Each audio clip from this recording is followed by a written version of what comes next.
is about leadership. And leadership in the Kehillah is not based on being rich and powerful and having status and climbing some kind of educational ladder and getting some kind of advanced status in education or psychology.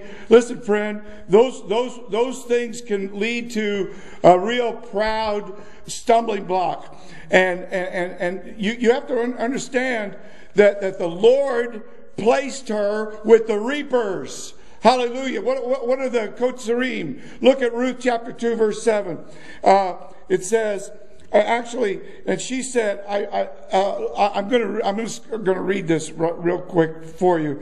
It says, first of all, let me just look at chapter 2, verse 8. Then said Boaz unto Ruth, hearest thou not, my daughter? Go not to glean in another field, neither go from hence, but abide here close by me. But close by, he says, my narot, my young women. In other words, you stay with the girls, with the young girls in my field.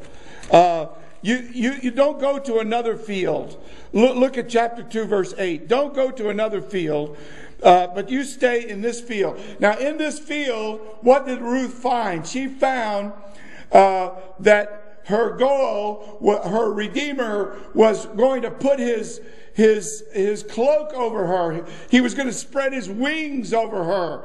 And he was going to give her redemption. And he was going to give her a menucha, a resting place. And that's so important. But look at verse 7. She said, I'm looking at chapter 2, verse 7. It says, so she said, please let me glean and gather among the sheaves after the reapers. Hallelujah. That's the safe place to be, friend. In a congregation where there are reapers, where there's sharp, two-edged preaching. Hallelujah. Where there's hard preaching that separates the chaff.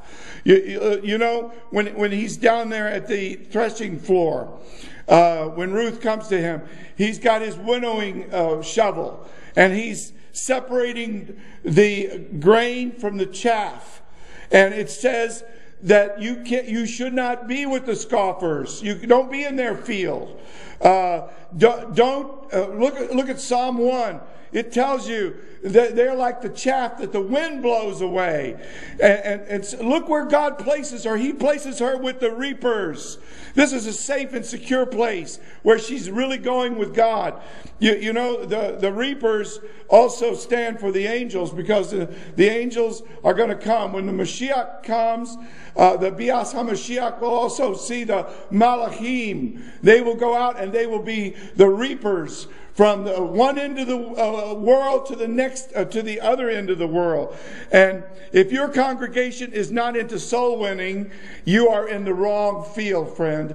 And notice, not all Israel is Israel. He says, don't go to that other field. Don't go to any other field. He says, I have instructed my young men not to molest you. But, in some of those other fields, there are those who say they are Jews, but they're not. There might be a young man there that says, aha, here comes a little Red Riding Hood from Moab, and some shiksa who's the daughter of some grown-up shagets, and I'm going to molest her. I'm the big bad wolf, and I'm going to molest her.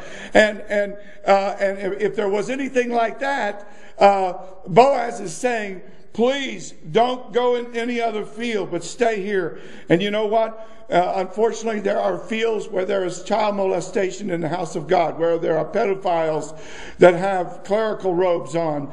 And you have to understand that the true believers are the Zikanim at the gate, and Boaz was one of them. And we know that there are Shulahim, Nevi'im, Mevasarim, Roim, and Morim. And you better stay with the true people of God, and avoid the people that are wolves in sheep's clothing. And notice the kindness of the Lord in this story. How the Lord's kindness, His hesed, He's showing that through this man Boaz, who's kindly to the widows and orphans. Yaakov chapter 1 verse 27 says, "True religion undefiled is this, to deal with the widows in their distress." These widows are in their distress. And look at the squeaky clean purity and holiness that you see here. You see this wonderful machitza of Zacchaeus, this barrier, you might say, of modesty. He says, "You stay with my young women, and don't go over there in those other fields where those young men are." And you know, today we have these girls that come into the house of the Lord, and they're dressed like streetwalkers, and the young men are looking at them because their modesty is not there in their attire. And this is not what you see here. You see, what are you really seeing when you read the book of Ruth? You're seeing the Kehillah that the Lord wants, the real Kehillah, where the real harvest is going on, where the real souls are coming to salvation. We see Ruth and Naomi getting saved right in front of your eyes. Hallelujah. They find their Redeemer. Have you found your Redeemer, friend? Have you found Him yet? From the youngest to the poorest, the people can glean from the Lord in a true Kehillah. You see, you have to have a holy safety in the Kehillah, where the little children, a sweet little 6-year-old boy, he can be taught from a children's Bible, and his teacher is not some pedophile